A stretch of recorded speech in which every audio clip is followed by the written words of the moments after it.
ay rated SPG. Striktong patnubay at gabay ng magulang ang kailangan. Maaaring may masiselang tema, lengguwahe, karahasan, sexual, horror o droga na hindi angkop sa mga bata. Welcome back mga ka-episode plus at narito mga dapat nating abangan dito nga lang sa abot kamay na pangarap kung saan nadesperada na nga itong si Diyosa at ninakaw niya na nga lang ang baby upang mapasa kanya. Nalaman nga kagad ito ni Lynette kaya sinabi nga nito sa kanyang anak na si Annalyn. Kaya naman nasabi nito ni Annalyn kay Giselle at sinabi nga nito ni Giselle na mananagot nga sa batas itong si Diyosa.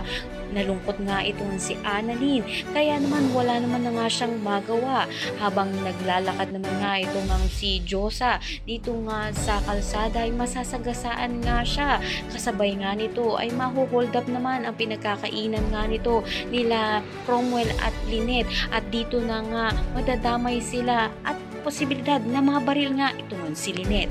Abangan nga natin kung mamamaalam nga ba dito nga si Lynette sa sinapit nga niya sa pang-hold up nga na isang lalaki sa kinakainan nga nila nito ni Cromwell. Ang lahat ng yan napangan natin. Maraming salamat sa inyo.